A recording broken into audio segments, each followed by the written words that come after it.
I am being told that TikTok is encouraging creators to make videos longer than 1 minute. And in consideration of making a longer one, I've never done this before, I saw a series of comments. This is the last part of those comments by this friend who's very agitated by what it will be like in heaven. Will the believer go up there? And I'm going to quote, when I get bored, if I get everything I wanted, I don't have to work. Doesn't it mean I don't have a purpose anymore? This reminds me of the early 1960s episode in The Twilight Zone, that old black and white TV show, where a gangster in the afterlife can't believe that he's up here in what he believes is heaven. Everything he does, he gets. He plays billiards, the pool balls go into the pockets that he desires every time. He wins every poker game, every time he golfs, he gets a hole-in-one. He finally is losing his sanity, and he says to the nearby angel, I'd rather go to hell. Send me to hell. I can't take this anymore. And the nearby angel starts laughing and says, you don't get it. You are in hell. This is hell. And when I think about that, I think about how close that comes to the reality if we start saying, well, heaven's just whatever we want. Well, in our limited ways, in our limited wants, that's going to expire very soon.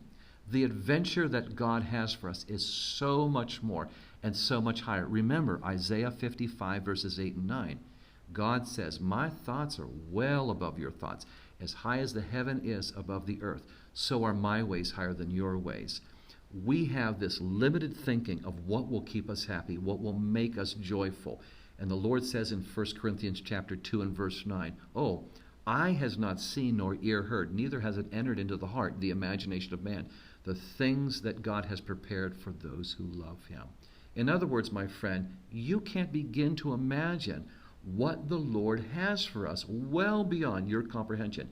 Your purpose in life, well, it's just begun in heaven.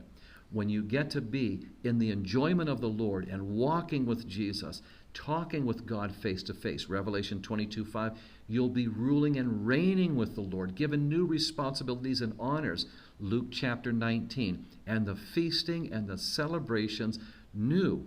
The word new in the Greek is kainos, and it means never been experienced before. So we're going into a whole new realm of time, of experience, of physical existence in our resurrected bodies. We're going to be in a place that we have no idea in our wildest imaginations on how joyful it's going to be. Psalm 16:11, in your presence, Lord, is fullness of joy. Psalm 17:15, and when I see your likeness, I will be satisfied. We can rest in the Lord that this will be a magnificent future in heaven with him.